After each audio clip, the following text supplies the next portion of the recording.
Prologue. July 2029. Outside what was Colorado Springs, Colorado. Travel anywhere for humans had become next to impossible over the last 20 years with the intensification of the machine wars. Human settlements, sometimes hanging on only by sheer determination, were critically important because they were the last pockets of resistance. They were also important because of the sharp decrease in the human birth rate. Who wanted to bring a child into a world of chaos, death, and destruction? These days, the sparks of human existence were reduced to dim flickers around the world. The Center for Machine Activity and Skynet Control was 2,000 feet beneath Navajo Mountain, near the Continental Divide west of the Colorado Springs. The installation had been home to old US military installations. Since Judgment Day, when Skynet started and conducted the global thermonuclear war that all but wiped human beings off the face of the Earth, Navajo Mountain had become the primary target for the human resistance. Skynet's artificial intelligence unit anticipated this, of course, so it began the systematic extermination of all human life in an ever-expanding circle, starting with Navajo Mountain itself, then spreading throughout the Rocky Mountains and beyond. The years had taken their toll. In the Navajo Mountain strategic region, there'd only been Air Force Colonel Steve Earle and a handful of resistance fighters, academy instructors and students, local cops, and a few firefighters. After years in hiding, tramping around the mountains, evading machine search and destroy patrols, they had stumbled upon one unguarded, unblocked ventilation shaft into the heart of the mountain. A back door. Their plan was to send a 5-kiloton suitcase-sized nuclear demolition device down the shaft to explode in the inner chamber of Skynet's AI. Kill the brain, and the body would, of necessity, stop functioning. Colonel Earle and his band of volunteers had started their mission clock at 1800 GMT on June 1st. That was 30 days ago. No one had heard from them since, and Skynet continued to function.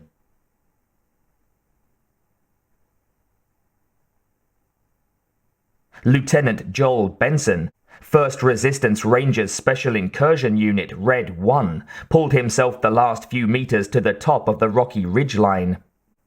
It had snowed last night, and he and his 4 operators were damn cold. They had nothing like this in Los Angeles. Not even in the mountains. Not on a 1st of July. He raised his vintage Steiner mil-specs light intensifying binoculars to study the broad road that led up from the main highway and old Interstate 25. It switched back and forth in angry slashes through living rock over the extremely steep gradients.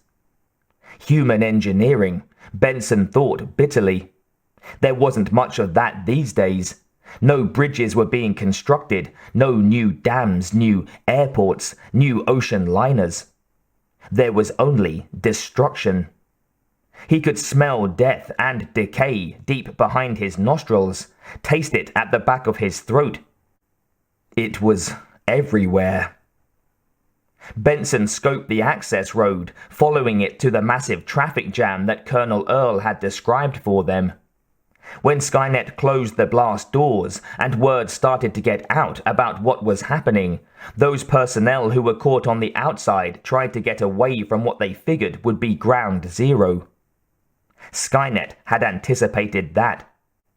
The road out from the installation's main entrance had been lined with the old Cyber Research Systems T-15 and T-17 Warrior robots, armed with 50 caliber depleted uranium chain guns capable of firing nearly 3,000 rounds per minute. Like the old Navy's Phalanx systems mounted on aircraft carriers, the guns were directed by a sophisticated onboard suite of radar, infrared, and optical sensors. There had been no escape for any human caught on the access road that evening. Their bodies, hundreds of them, were still down there, mummified by the super dry, high mountain air. Nothing moved. Payback time, Benson thought, pulling back below the ridgeline. Not only for the people on the road and the untold hundreds and thousands of millions around the world, but for his own wife, Jane, and their 3 children, killed in a machine ambush 3 years ago in the San Bernardino massacre. At 1.80 meters, Benson carried his 100 kilograms with the compact ease of a trained athlete. His dark, luminescent eyes never seemed to miss much. His friends swore that he was more efficient and more reliable than a reprogrammed T-850. And even the few people who sometimes found his manner abrasive conceded that he would be a good man to cover your ass in a knockdown brawl. But sometimes he wore a bitter halo because of how his family had died. If the truth were known, he was even more dedicated and motivated than any T-800 robot that ever came out of Skynet's manufactories. He had just cause. Benson's number 2, Sergeant Tony Battaglia, huddled beneath a snow-covered rock overhang, talking into the mic on the lapel of her white camos. The resistance was down to one radiation-hardened KH-15 surveillance communication satellite that Skynet hadn't managed to take out yet.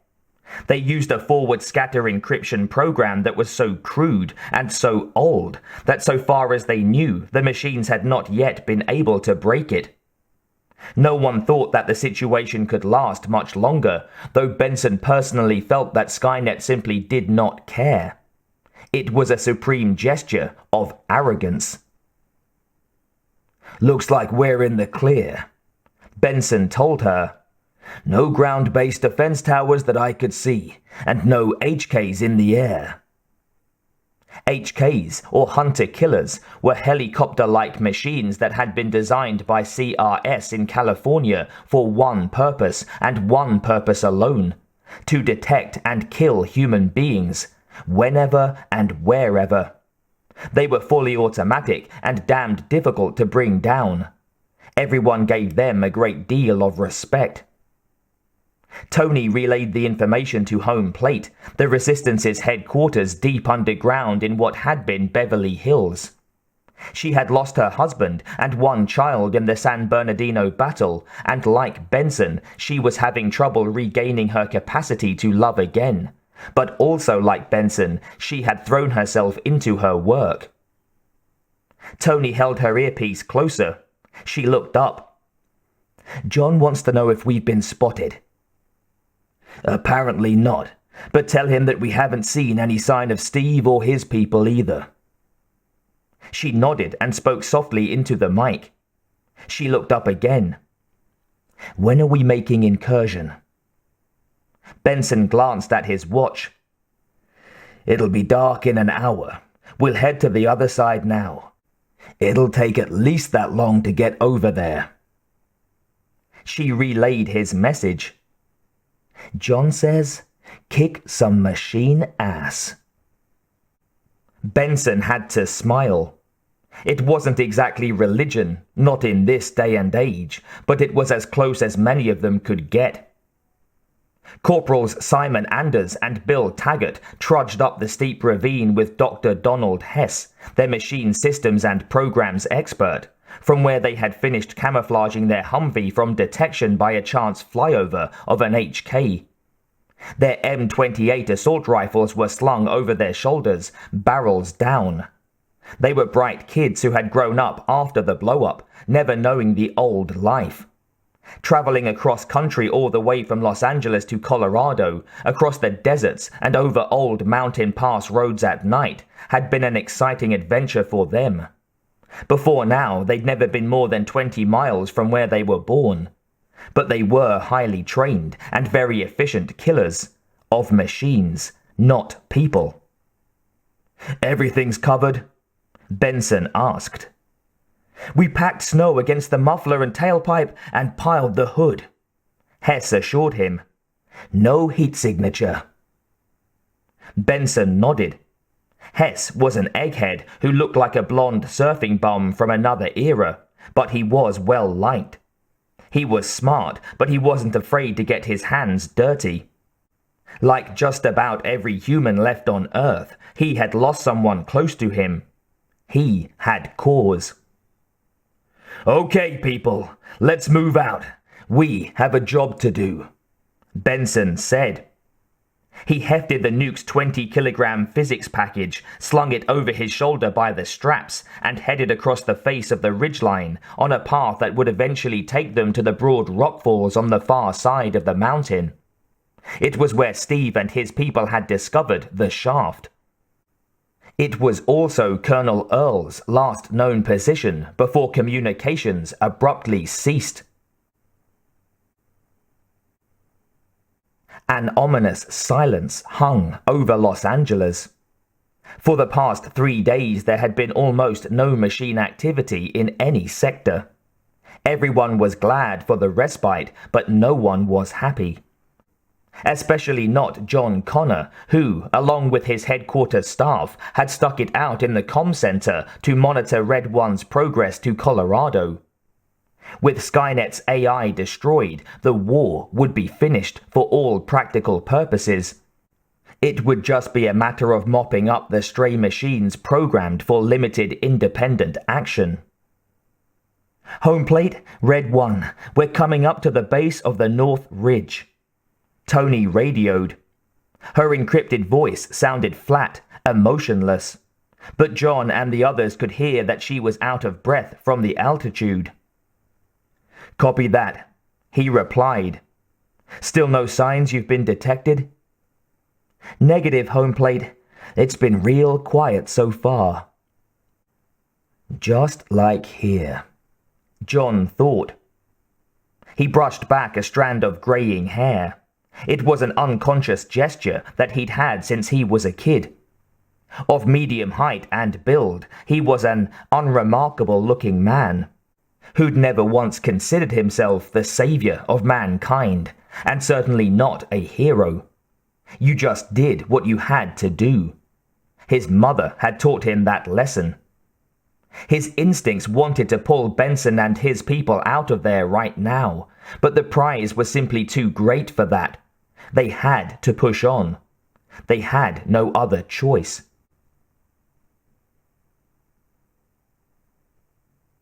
Benson signaled for them to hold up as he climbed the last 10 meters to the top of the ridge. Navajo Mountain towered above them, the summit covered with enough snow that avalanches were a constant danger. In the distance they could see Pikes Peak, and the mountains beyond that formed the spine of the Continental Divide. It was very cold now. By tonight the weather would be brutal. Benson wanted to finish the job and be long gone at lower elevations no later than midnight. The nearer they got to the area where Steve said he'd found the shaft, the more Benson became spooked. It seemed as if the mountains themselves were holding their collective breath, waiting for something to happen. He got down on his hands and knees and eased himself towards the top of the hill. Rising up so that he could see what was below, his heart skipped a beat. All the spit in his mouth dried up, and he dropped back, his muscles suddenly weak, his jaw slack. Tony and the others scrambled up to him as fast as they could climb. Anders and Taggart had their weapons unslung, safeties off, their shooting fingers flat across the trigger guards. "My God, Joel, what happened?" Tony demanded.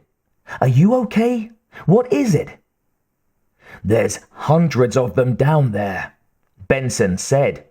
He couldn't get the picture out of his head. "Maybe thousands."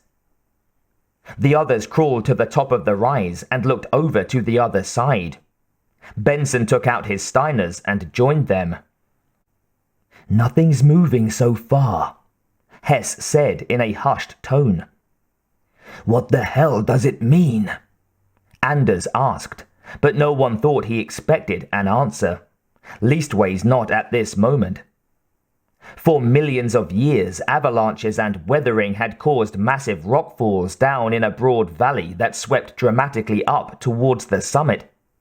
This was the back face of Navajo Mountain, beneath which Skynet was entrenched, and where Colonel Earl and his people had found the ventilation shaft.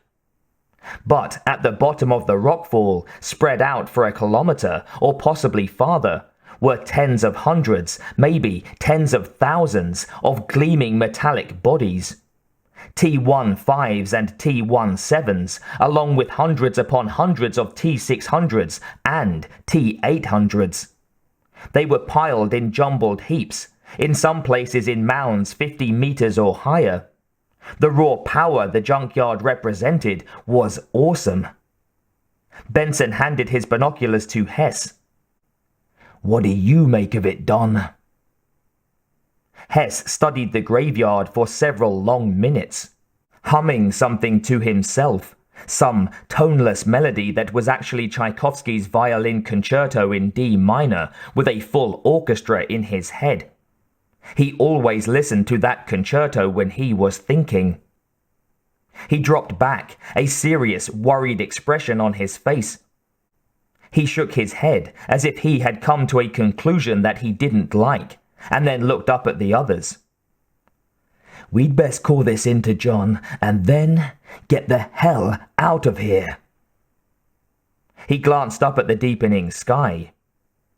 "It's already getting dark in the valleys, and I don't think I want to be stuck up here tonight." "What about the mission?" Taggart asked. Hess looked at him. "Not a chance. We'll be lucky to get off this mountain alive."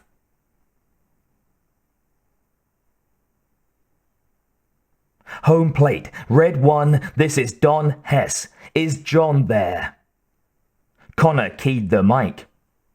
"I'm here, Don. What do you have?"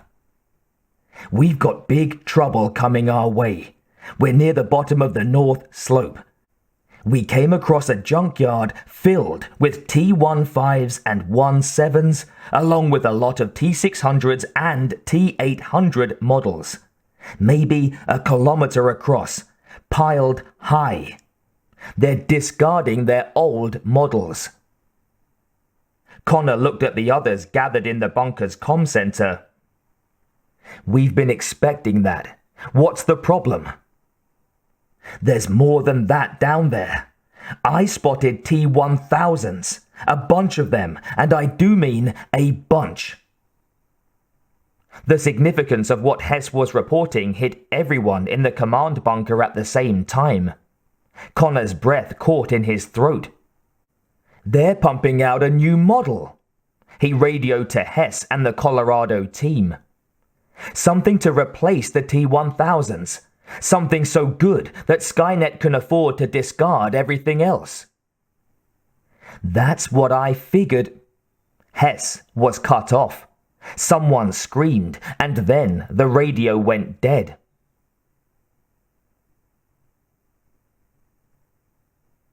Tony's scream echoed in the canyons as her head disintegrated in a blue laser flash. Benson and Taggart turned and tried to bring their M28 assault rifles to bear on the 10 sleek silver and burnished gold and platinum robots standing no more than 5 meters away, plasma cannons in their perfectly machined and articulated mechanical hands. Benson died with his wife's name on his lips, but with the vision from hell of Skynet's newest warrior robot on his retinas.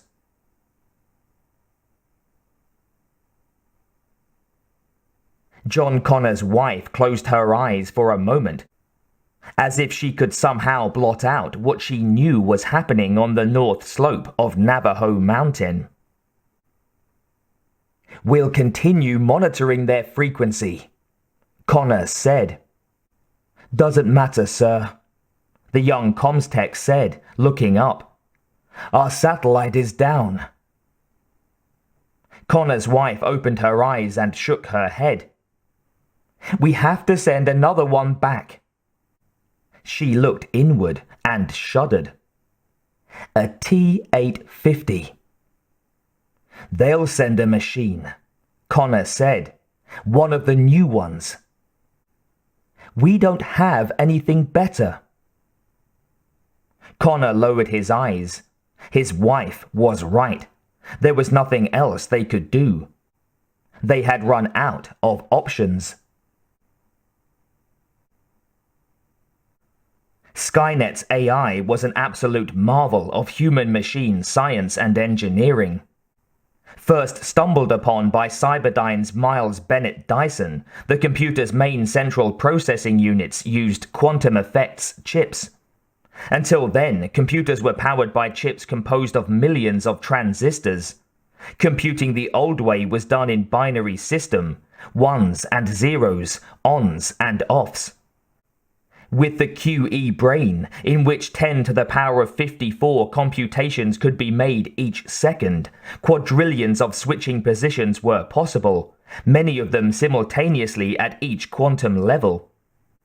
All of this happened down around the Planck length, theoretically the smallest measurement possible, so infinitesimally small that superstrings were the major league players.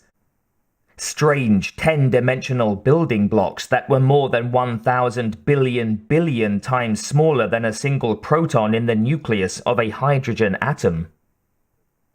Skynet came to the same conclusion as John Connor. Something would have to be sent back. This second incursion on Navajo Mountain Redoubt had come dangerously close to succeeding. At stake was nothing less than the futures of man and machine. No longer could the two coexist on the planet.